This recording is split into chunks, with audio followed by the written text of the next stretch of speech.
चंद्रपुरात आज ओबीसी बचाव परिषद पार पडली। महाराष्ट्रामध्ये मराठा समाजाला आरक्षणात समाविष्ट करण्यासाठी म्हणून गेले 3 महिन्यापासून आंदोलन सुरू आहे आणि त्याचा केंद्रबिंदू हा जरांगे पाटील आहे।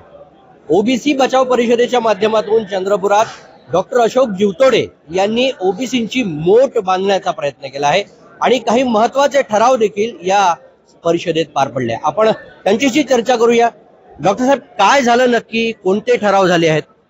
ओबीसी बचाव परिषदेमध्ये महाराष्ट्रातील जात समूहाचे ओबीसी मध्ये समाविष्ट आहे असे प्रतिनिधी एकत्र येऊन या ठिकाणी जे मागण्या आम्ही समोर ठेवल्या, परंतु मागण्यांच्या सुरुवातीला एक मताने एक दिलाने सर्वांचं मत असं पडलं की जे बेअकली जरांगे पाटील आहे ते ज्याप्रमाणे मागण्या वेळोवेळी बदलवत चालले, भूमिका बदलवत चालले, त्यांचा सर्वप्रथम या परिषदेमध्ये निषेध व्हावा आणि परिषदेच्या सुरुवातीला त्यांचा जाहीर निषेध सर्वानुमते या ठिकाणी आम्ही केला।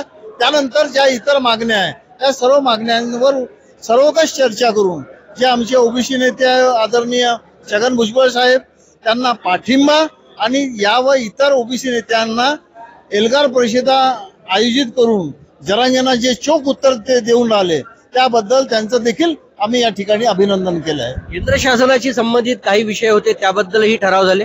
अर्थात केंद्र सरकारकडे सुरुवातीपासून जे ओबीसी संघटनांची मागणी आहे तीच या ओबीसी परिषदेमध्ये देखील आहे की केंद्र सरकारने ओबीसींची जातनिहाय जनगणना करावी, त्याचबरोबर ओबीसी साठी स्वतंत्र मंत्रालय देखील करावे, ही आमची प्रमुख मागणी आहे। निश्चितपणे आपण बघितलं जरांगे पाटील ज्या पद्धतीनं मराठा समाजाला एक करून आपल्या मागण्या मान्य करण्यासाठी म्हणून राज्य सरकारवर केंद्र सरकारवर दबाव आणत आहेत, त्याला उत्तर देण्यासाठी ठोसास ठोसा प्रत्युत्तर देण्याचा प्रयत्न चंद्रपूरच्या या ओबीसी बचाव परिषदेतून झाला आहे।